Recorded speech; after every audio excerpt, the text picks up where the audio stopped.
Happy Tuesday, it's Miss Shannon here, and I'm going to read Chapter 3, The Longer Walk Home of the Wishing Spell.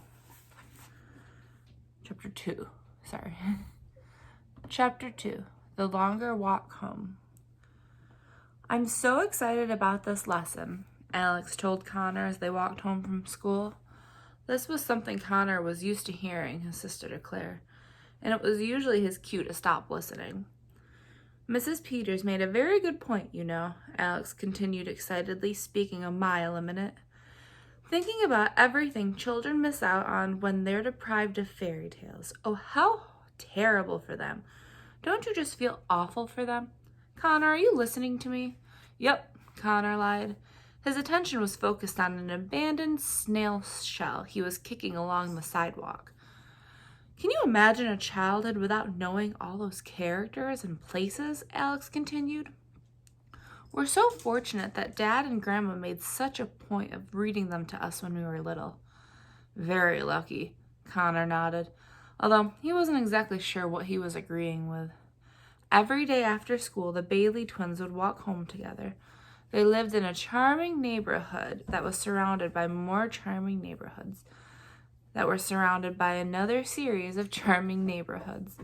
It was a sea of suburbia, where each house was similar to the next, but uniquely different at the same time.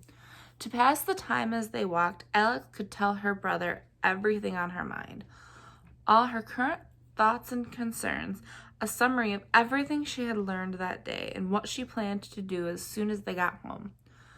As much as this daily routine annoyed Connor, he knew he was the only person in the world Alex had to talk to, so he tried his best to listen. But listening had never been Connor's forte. How am I ever going to decide which story to write about? It's too difficult to choose, Alex said, clapping her hands with excitement. Which one are you going to write your paper on? Connor said, whipping his head from looking at the ground. He had to mentally rewind the conversation to remember what the question was. The Boy Who Cried Wolf, he said, choosing the first fairy tale that came to mind. You can't choose that one, Alex said, shaking her head. That's the most obvious one. You have to select something more challenging to impress Mrs. Peters. You should pick something with a message hidden deeper inside it, one that isn't so on the surface. Connor sighed. It was always easier to just go along with Alex instead of arguing with her, but sometimes it was unavoidable. Fine, I'll pick Sleeping Beauty, he decided. Interesting selection, Alex said, intrigued. What do you suppose the moral of that story is? Don't make your neighbors angry, I guess, Connor said. Alex grunted disapprovingly. Be serious, Connor. That is not the moral of Sleeping Beauty, she reprimanded. Sure it is, Connor explained. If the king and queen had just invited that crazy enchantress to their daughter's party in the first place, none of that stuff ever would have happened. They couldn't have stopped it from happening, said Alex. The enchantress was evil and probably would have cursed the baby princess anyway.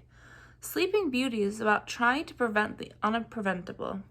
Her parents tried protecting her and had all the spinning wheels in the kingdom removed. She was so sheltered she didn't even know what the danger was, and still pricked her finger on the first spindle she ever saw. Connor thought about this possibility and shook his head. He liked his version much better. I disagree, Connor told her. I've seen how upset you get when people don't invite you places, and you usually look like you would curse a baby too.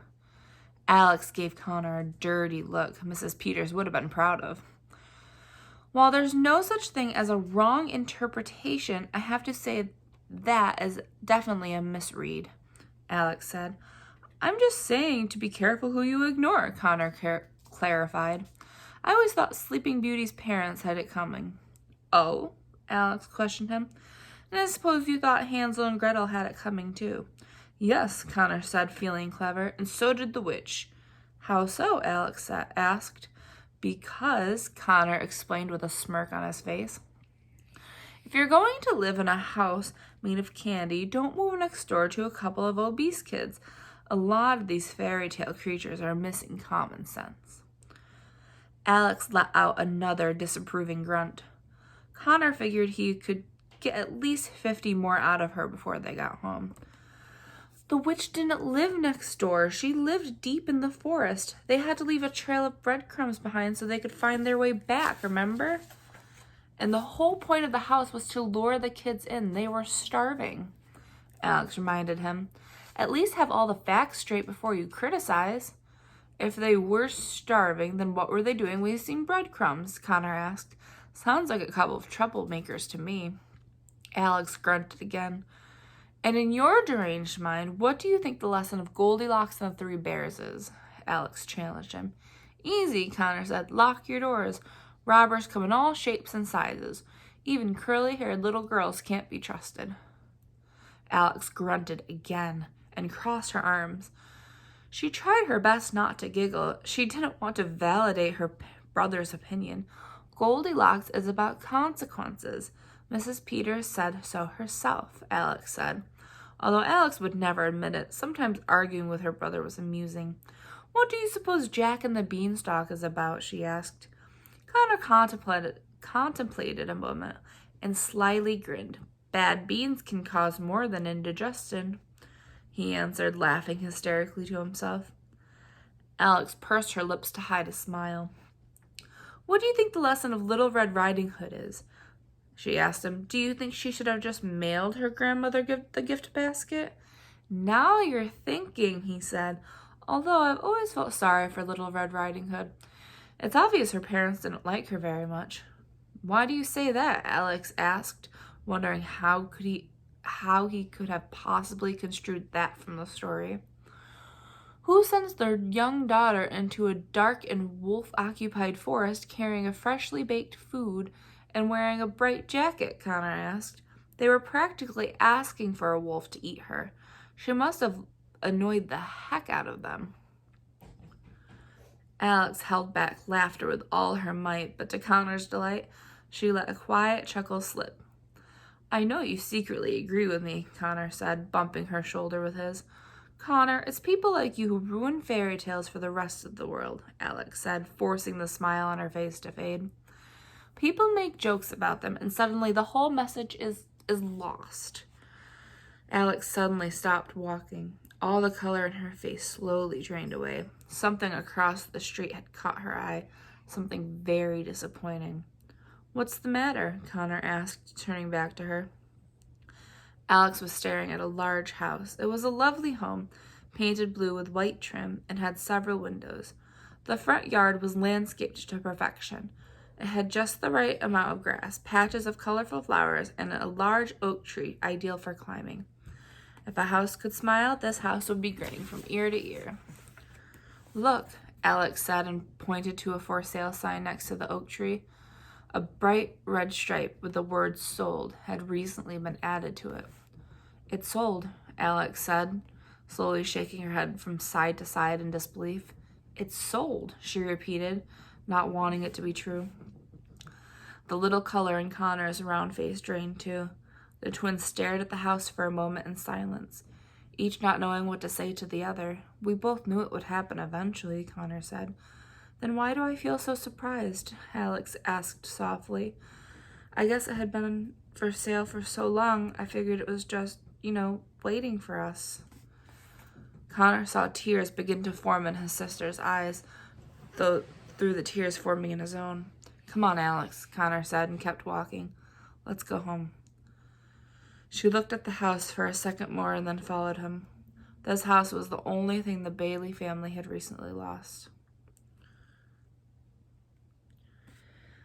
A year ago, just a few days before their 11th birthday, Alex and Connor's father died in a car accident on his way home from work.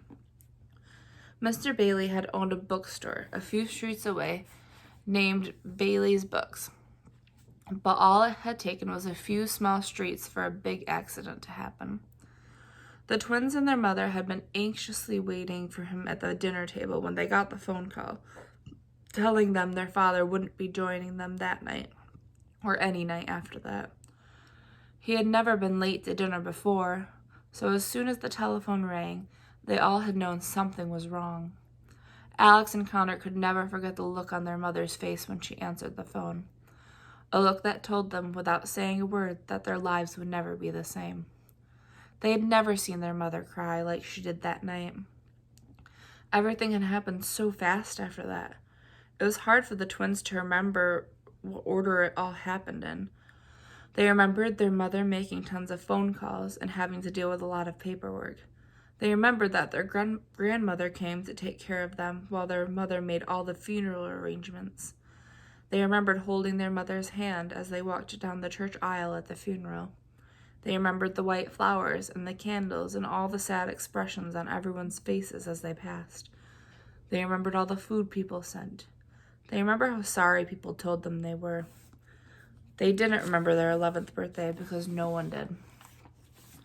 The twins remembered how strong Grandma and Mom had stayed for them in the following months. They remembered their mother explaining to them why they had to sell the bookstore. They remembered that eventually their mother couldn't afford their beautiful blue house anymore, and they had to move into a rental house a little way down the street. They remembered Grandma leaving them once they were settled into their new, smaller house. They remembered returning to school and how falsely normal everything appeared to be. But most of all, the twins remembered not understanding why any of it had to happen. A full year had passed, and the twins still didn't understand it. People had told them it would get easier with time, but how much time were they talking about? The loss seemed to grow deeper each day without their dad. They missed him so much sometimes that they expected their sadness to swell out of their bodies. They missed his smile, they missed his laugh, and they missed his stories. Whenever Alex had had a particularly bad day at school, the first thing she would do when she got home was jump on her bike and pedal to her dad's store. She would run through the front doors, find her dad, and say, "Daddy, I need to talk to you." It didn't matter if he was helping a customer or putting brand new books on the shelves. Mr. Bailey would always stop what he was doing, take his daughter to the storage room in the back, and listen to what had happened. "What's the matter, sweetheart?" he would ask with big, concerned eyes. "I really had a bad day today, Daddy," Alex said on one occasion. "Are the other kids still teasing you?" he asked. "I can call the school and ask your teacher to have a talk with them." "That wouldn't solve anything," Alex said through sniffles. "By publicly persecuting me, they're filling an insecure void caused by social and domestic neglect." Mr. Bailey scratched his head. "So what you're saying, sweetheart, is that they're just jealous?" he asked her. "Exactly," Alex said. "I read a psychology book in the library today at lunch that explained it." Mr. Bailey let out a proud laugh. His daughter's intelligence constantly amazed him. "I think you're just too bright for your own good, Alex," he said. "Sometimes I wish I was like everyone else," Alex confessed. "I'm tired of being lonely, Daddy. If being smart and being a good student means that I'll never have friends, then I wish I was more like Connor." "Alex, have I ever told you the story about the curvy tree?" Mr. Bailey asked. "No," Alex answered. Mr. Bailey's eyes lit up. They always did when he was about to tell a story. "Well," he started, "one day when I was very young, I was walking around the woods and saw something very peculiar. It was an evergreen tree, but it was different from any other evergreen tree I'd ever seen. Instead of growing straight out of the ground, its trunk curved and wound in circles like a large vine." "How?" Alex asked, utterly tranced. "That isn't possible. Evergreens don't grow like that." "Perhaps someone forgot to tell that to this tree," Mr. Bailey said. "Anyway, one day the loggers came to cut down every single tree in the area except for the curvy tree." "Why?" Alex asked. "Because they figured it was unusable," Mr. Bailey answered. "You could never make a chair or a table or a cabinet out of it. You see, the curvy tree may have felt different from the others, but its uniqueness is what saved it." "Whatever happened to the curvy tree?" Alex asked. "It's still there today," Mr. Bailey said with a smile. "It's growing taller and taller and curvier every day." A tiny smile grew on Alex's face. "I think I get what you're trying to tell me, Daddy," she said. "I'm glad," said Mr. Bailey. "Now all you have to do is wait for the loggers to come and chop down all your peers." Alex laughed for the first time all day. Mr. Bailey always knew how to cheer her up. It took the twins twice as long to walk home since they'd moved into the rental house. It was a boring home with brown walls and a flat roof. Windows were few, and the front yard consisted only of a plain grass lawn that was barely alive because the sprinklers didn't work. The Baileys' home was cozy but cluttered. They had more furniture than they had room for, and none of it matched the house because it had never intended to. Even though they lived here for more than half a year, unpacked boxes were still lined up against the walls. None of them wanted to unpack. None of them wanted to admit that they were staying as long as they actually were. The twins immediately went upstairs into their separate bedrooms. Alex sat at her desk and started her homework. Connor laid on his bed and started a nap. Alex's bedroom could have been mistaken for a library if it weren't for the bright yellow bed tucked in the corner. Bookshelves of all heights and widths lined the room, holding everything from chapter books to encyclopedias. Connor's bedroom was more like a cave, in which he appropriately hibernated whenever he could. It was dark and messy. Patches of carpet could be seen in between piles of dirty clothes. A half-eaten grilled cheese sandwich rested on the floor, and had been there far too long for anyone's peace of mind. An hour or so later, the twins heard sounds that meant their mother was visiting from work, and they went downstairs to join her in the kitchen. She was sitting at the table while on the phone, flipping through a stack of envelopes she had collected from the mailbox. Charlotte Bailey was a pretty woman with red hair and freckled skin that the twins undoubtedly had inherited from her. She had a huge, caring heart and loved her kids more than anything in the world. Unfortunately, they hardly ever saw their mother anymore. She was a nurse at the local children's hospital and was forced to work constant double shifts to support the families since her husband passed away. Mrs. Bailey had already gone before the twins woke up every morning and would get home after the twins had gone to sleep. The only time she had with the twins anymore was on a brief lunch and dinner breaks she spent at home. Mrs. Bailey loved her job and loved taking care of children at the hospital, but hated that it took time away from her own. In a way, the twins felt they had lost both their parents after their dad's death. Hi guys, Mrs. Bailey said to the twins, covering the receiving end of the phone. Did you have a good day at school? Alex nodded positively. Connor gave her an overly enthusiastic thumbs up. Yes, I can work a double this Monday, she said into the phone, speaking with someone from the hospital. No problem, she lied. Most of the envelopes she was looking at through had bright red warning stickers saying final notice or payment due. Even working the hours she worked, Mrs. Bailey had to get creative with money sometimes. She put the envelopes face down on the table, hiding them from the twins. Thank you, Mrs. Bailey said into the phone and clicked it off. She turned to her children. How are you guys? Good, they both said passively. Mrs. Bailey's mom tuition turned on. She knew something was troubling them. What's the matter? She asked, studying their faces. You seem a little down. Alex and Connor looked at each other, unsure of what to say. Did their mother know about their old house? Should they tell her? Come on, their mother said. What is it? You can tell me anything. We aren't upset, Connor said. We knew it was going to happen eventually. What? Mrs. Bailey asked. The house sold, Alex said. We saw it today on our way home from school.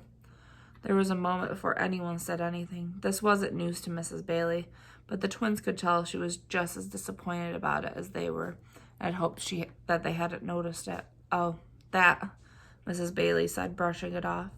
Yes, I know. You shouldn't be sad about it, though. We'll find a bigger and better house as soon as we catch up on things here. And that was that. Mrs. Bailey wasn't a good liar, and neither were the twins. Still, Alex and Connor always smiled and nodded along with her today. What did you learn at school today? Their mother asked. So much, Alex proclaimed with a huge smile. Not much, Connor mumbled with a scowl. That's because you fell asleep in class again, Alex tattled. Connor gave Alex a dirty look. Oh, Connor, not again, Mrs. Bailey said, shaking her head. What are we going to do with you? It's not my fault, Connor said. Mrs. Peters' lessons put me to sleep. It just happens. It's like my brain switches off or something. Sometimes even my old rubber band trick doesn't work. Rubber band trick? Mrs. Bailey asked. I wear a rubber band around my wrist and snap it every time I get sleepy, Connor explained, and I was positive it was foolproof. Mrs. Bailey shook her head, more amused than anything. Well, Don't forget how lucky you are to be in that classroom, Mrs. Bailey said with a guilt-inducing mom look. All the kids at the hospital would like nothing more than to trade places with you and go to school every day. They'd change their minds if they met Mrs. Peters, Connor said under his breath. The phone rang just as Mrs. Bailey was about to continue scolding her son. Hello, Mrs. Bailey said, answering the phone. The worry lines on her forehead became very prominent. Tomorrow? No, there must be a mistake. I told them I couldn't work at all tomorrow. It's the twins' 12th birthday, and I was planning on spending the evening with them. Alex and Connor looked at each other with the same surprised expression. They had almost forgotten they were turning 12 the next day. Almost. Are you positive there's no one who can cover it? Mrs. Bailey asked, her voice more desperate than she wanted it to sound. No, I understand. Yes, of course. I'm aware of the staff cuts. See you tomorrow. Mrs. Bailey hung up the phone, closed her eyes, and let out a deep, disappointed sigh. I've got some bad news, guys, she told them. It looks like I have to work tomorrow night, so I won't be here for your birthday. But I'll make it up to you. We'll celebrate when I get home from work the next night, all right? That's fine, Mom, Alex said cheerfully, trying to make her feel better. We understand. It's okay, Connor added. We weren't really expecting anything special anyway. The situation made Mrs. Bailey feel like the worst mother in the world, and their understanding made her feel even worse. She would much rather watch them throw a fit or get angry or show any emotion appropriate for their age. They were too young to be used to disappointment. Oh, Mrs. Bailey said, fighting back the sadness inside her. Great. Then we'll have dinner and get a cake and have a nice night. Now I'm just going to go upstairs for a minute before I head back to work. She left the kitchen and hurried upstairs into her bedroom. The twins waited a beat before climbing up the stairs to check on her. They peered into their mother's bedroom. She was sitting on her bed crying with rolled up balls of tissue in both hands, talking to a framed photo of her late husband. Oh, John, Mrs. Bailey said, I try to stay strong and keep our family going, but it's really hard to do this without you. They're such good kids. They don't deserve this. She quickly dried her tears once she felt the twins watching her. Alex and Connor slowly walked into her room and sat on each side of her. I'm so sorry for everything, Mrs. Bailey said to them. It's just isn't fair that you've got to go through all of this at such a young age. It's going to be okay, Mom. We don't need anything special for our birthday. Birthdays are overrated anyway, Connor added. We know things are tight right now. Mrs. Bailey put her arms around them. When did you two become so grown up? She asked them with watery eyes. I'm the luckiest mom in the world. All their eyes fell on the photo of Mr. Bailey. You know what your dad would say if he were here? Mrs. Bailey asked the twins. He'd say, right now we're living in an ugly chapter of our lives, but the books always get better. The twins smiled at her, hoping this was true. That is the end of chapter 2, and I will see you tomorrow with chapter 3. Have a great rest of your Tuesday. Bye.